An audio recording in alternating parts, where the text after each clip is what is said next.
118, 115, duplicate 115, I think I have one more shot left, yeah. 121.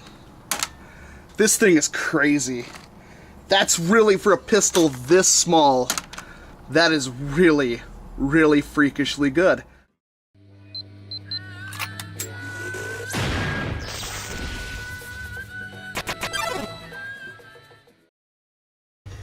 Some time ago, I did a review of the Dart Zone Blitzfire, and I didn't review it all that positively. Not that there was anything really wrong with it. In fact, maybe that was the whole point. It didn't really do anything different, per se, than like a strong arm or hammer shot or anything like that. It's just a 6-shot slide action pistol, even though it has the plunger rod sticking out the back, which is kind of goofy. It is rather compact, comfortable. It's powerful for what it is because it doesn't have an air restrictor or anything built into it.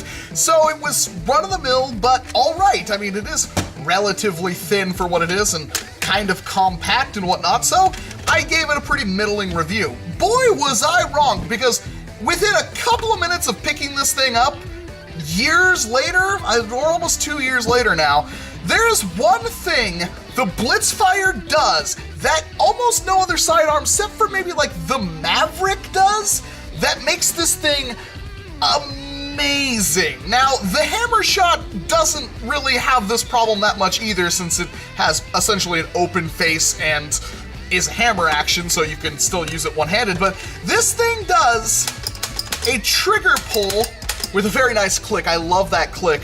But this rotates the cylinder, so this makes it one of the fastest loading sidearms you could possibly have, because you can just put a dart in there, pull the trigger, put a dart in there, pull the trigger, and just keep doing that over and over and over again, and boom, there's 6 shots right there. Really easy to top up, and again, this thing is rather powerful for what it is.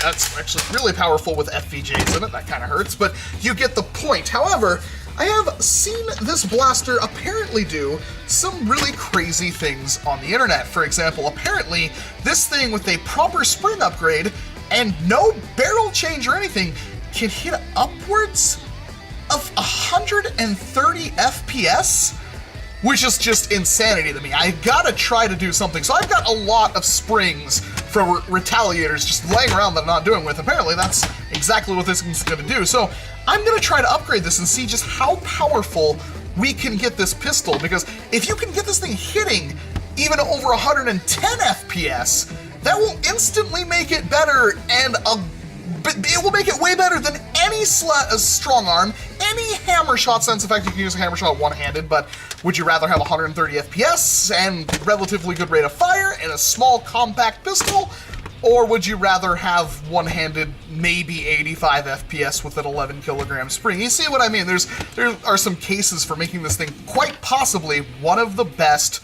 Nerf secondary/tertiaries you could possibly have. So I'm going to take this thing apart and see exactly what makes it tick, because I've never opened one before. I should note that this thing does normally come with this really stupid flip-up shield dart holder sight thing that just clips on, what, like right here?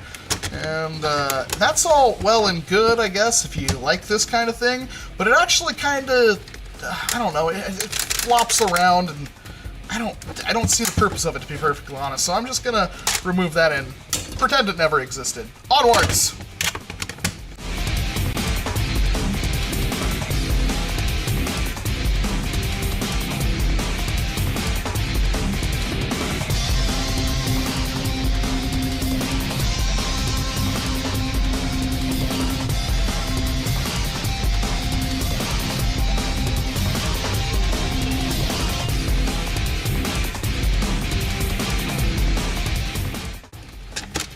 Take apart enough things, you get pretty good at finding this kind of stuff out.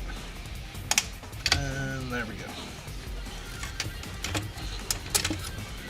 And there is the internals, and yep, that looks like a retaliator-sized plunger tube to me. Catch spring doesn't seem all that decent. Oh, in fact, that's a really piddling catch spring, but let's see what we can do. Catches on, I believe, the bottom or the top, one of the two. It's interesting, and yeah, that's pretty standard, and it's got a very, very nice, like, that fit in that hole right there perfectly. Hopefully that seal holds up. That's pretty nice. It's not bad at all. And yep, it will still prime. It'll still work the trigger even when it's taken apart. So that's actually a dinky spring. I thought that was going to be retaliator size. Let's see if I have anything that even remotely matches that. Well, these are like my retaliator springs right here. And this one definitely feels like the strongest.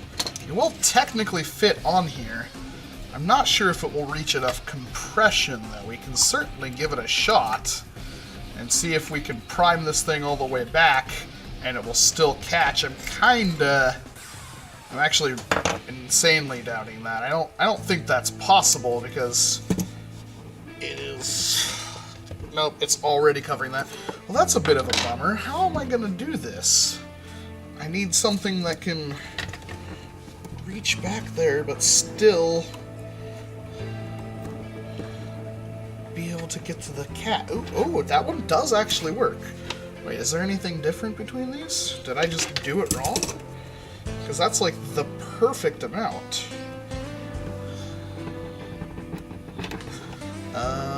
I'm gonna give this one a shot, because they look identical. Maybe this one has like 1 or 2 more coils.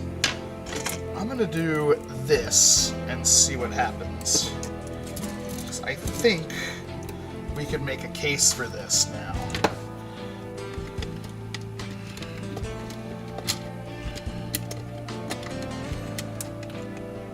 And the catch spring just pinged off into oblivion. Well, I think we were already working towards upgrading the catch spring anyway, so to prevent this thing from pinging off into God knows where, we're gonna glue it. Take the screwdriver, and... Oh, got it. Caught. That's not a good dirt. Let's do an AccuFake. Oh my god, I can't believe it caught! This might be a shorter video than I thought. I thought I'd have to actually do something nutso with it. Oh, that did not fire good at all. Why did that fire so poorly? I mean, there should be more power in there, not less. Yeah, I'm not quite sure why that didn't perform all that well, so we're just gonna go straight for a much stronger spring.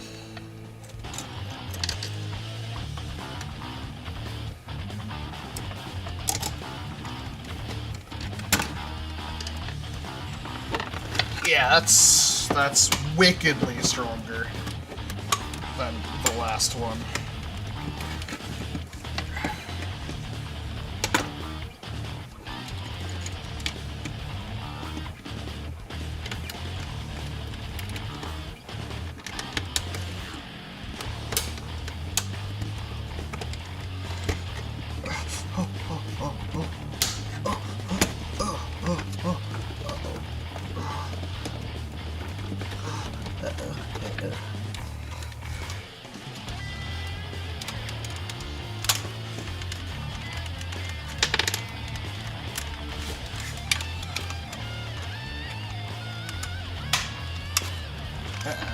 Uh-oh.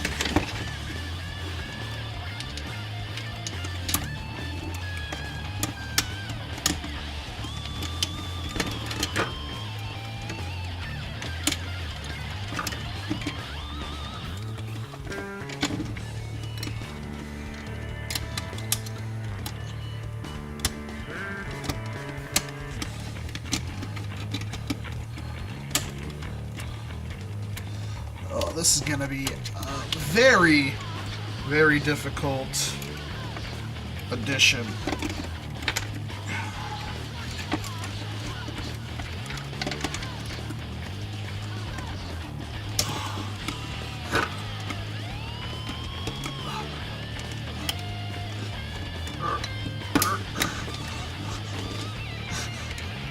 Oh, come on, what the heck?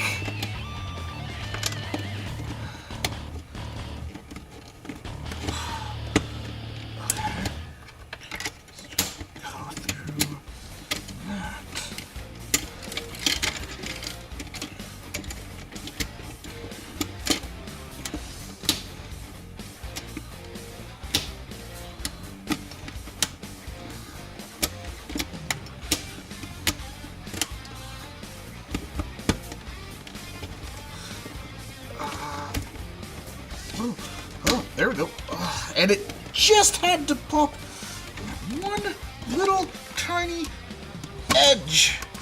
Come on.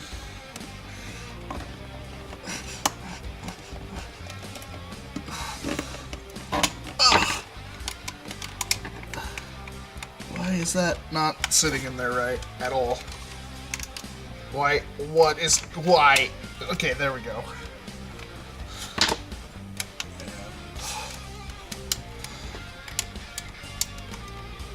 That. Okay. This going from the rear.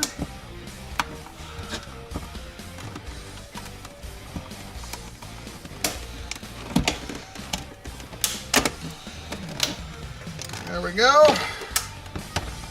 Oh, this poor plastic. Hopefully, it can withstand this. Alright, this is pretty nutty. You can see the 111 on there. That was with these Zuru X-Shot darts, which don't even really seal in the barrel, which is pretty impressive. I'm using these over AccuFakes, because AccuFakes are really heavy. But even then, ooh, gotta really prime this thing back. 106, 105, 102, 109, duplicate 109. That's impressive for a tiny pistol like that. I'm gonna try it with some brand new Dart Zone Super Darts, which are way better than Elites while being very, very similar. And again, these don't really seal into the barrel. I don't know why that is. Oh, there we go. There's one. Maybe that dart was just loose. Let's see if we can't get a little bit hotter with these. Alright. Brand new Super Darts. 103, 111, 88. That might have been the one that didn't really seal all that well. 106, 100, 116, and that's with not the best spring upgrade for this thing. It's pretty okay, I'll give it that. It was just a random retaliator spring. It wasn't the most powerful one I could fit in there because that was too thick for the coils to actually squish down and the blaster to catch. But even with just that spring upgrade, for a revolver, especially a compact one, hitting 116 like that, especially one that's way smaller than like a hammer shot or like, that's really, really impressive. This is definitely capable of taking like a brass and stuff, rebarreling if you want to do that. Actually, this has a lot of potential for a lot of things, and that's just insane. I'm not sure why I just didn't ever think of doing this, but I did see somebody who cronied it above 130, which is just nuts. I can't even imagine that. At 130 from a little pistol like this, like obviously the Boomco M6 ones can, but those aren't revolvers. 119, 100, 125, 104, 130, 120. I think I figured it out. I have to pull the trigger like, wow, holy crap. I knew that thing was hitting hard. You could hear it slam against the door behind me. That's the garage door. If you pull the trigger slowly and then let it click. 105, 108, 119, 110, 106, error. Let's try one more dart I have in my hand. 106, so we did have some hot ones there. I'm not sure what that was about, but wow! If you can find any of these Dart Zone Blitzfires, I would definitely pick them up, and I will hopefully be able to find. I want to get my hands on some of the Nerf Turf springs, because I bet a Nerf Turf spring in here will reliably. I just want to shoot at some more. Holy, like seriously, that is intense. This is a really good choice for a sidearm. especially since it's really quick to reload and you get a phenomenal amount of power out of it. That's way more than a hammer shot will ever hit, ever. So there's some credence in it. I mean, as I say that, that's harder than any strong arm will hit either. So 120, 107, 107, 106, 113, 125. I'm out. Oh my gosh. This is one of my new favorite blasters. I'm really glad I picked this thing up again, because you would never expect a revolver being able to hit like that. And I only wonder what else I could do to make it better. It is a little difficult to prime, but 103, 113, 105. That's still really freakishly powerful. Yeah, I'm sold. I'm definitely sold. This is going to be my kind of new carry option for right now, because that is ridiculously powerful. And of course it will shoot Steffens right out of the box. I should test it with Steffens. Alright. 6 worker darts. Error. Oh, it's coming back. It's so accurate, it's popping back through a second time. 115, 118, 115, duplicate 115. I think I have one more shot left, yeah. 121. This thing is crazy. That's really, for a pistol this small, that is really, really freakishly good. Yeah, definitely pick one of these up, or 2 of them, or possibly more. And hopefully I can find the perfect spring upgrade in the future. But this has been Walcom. Thank you very much for watching this video. And of course, I hope to see you in an entirely different one. You gotta